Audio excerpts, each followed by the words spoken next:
Track 18. Unit 20, 20.2, Exercise 1. Good morning. Here is the news. Anthony Curcio, 28, of Monroe, Washington, was sentenced today to 72 months in prison for robbing an armored car in Monroe.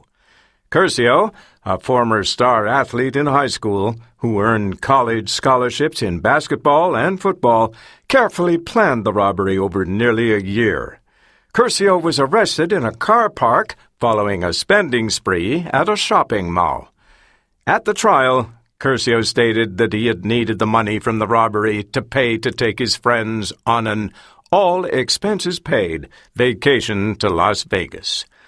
According to records filed in the case, Curcio first came up with the idea of robbing an armored car while working for his parents' landscaping company.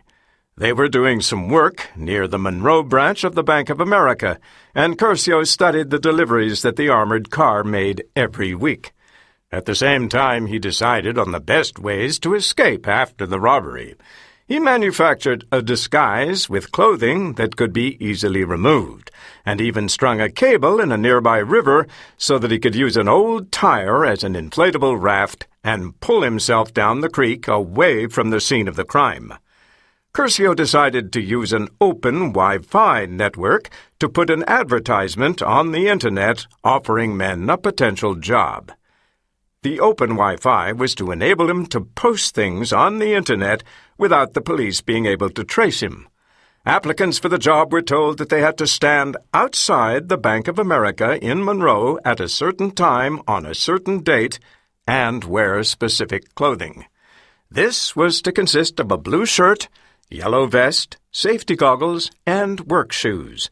They were told that there was construction work available for whoever turned up. On the day of the robbery, Curcio wore a wig, safety goggles, work boots, and a tearaway blue shirt, and he pretended to be a landscaper cutting weeds outside the bank. When the armored car arrived, it stopped outside the bank to unload the money, and the delivery person got out. Curcio stopped working and then sprayed the delivery person in the face with pepper and stole a bag containing approximately $400,000. Curcio remembered to remove his wig, face mask, work clothes, and hat, and threw them in bushes before making his escape on the inflatable raft down the river. What initially confused police was the group of people at the scene, all dressed in the same clothing as the robber. However, the FBI and Monroe police were soon on Curcio's trail. According to police, 3 weeks before the robbery took place, a homeless man had seen Curcio trying out his ideas for the robbery. Curcio had arrived in a wig and gone through what he would do on the day of the robbery. Before leaving in his car, he had then dropped the wig and an empty bottle behind a trash can at the bank. The homeless man had reported Curcio's license plate number to police and given them the items he had found behind the trash can. The police found out that the car was registered to Curcio's wife. Nothing was done at the time, as there was no crime to connect it to, but the police had kept the items. When news came of the attack on the armored van at the bank, a police sergeant remembered getting the earlier report. Investigators retrieved the drink bottle from storage and found it had a sample of DNA on it.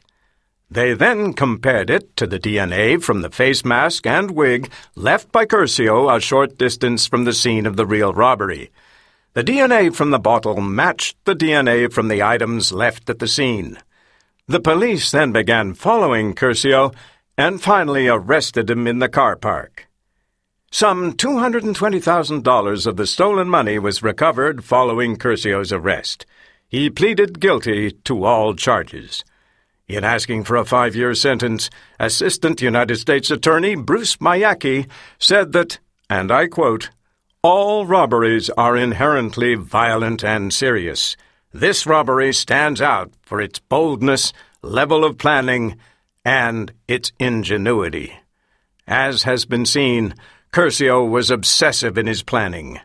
This, however, led to his ultimate downfall."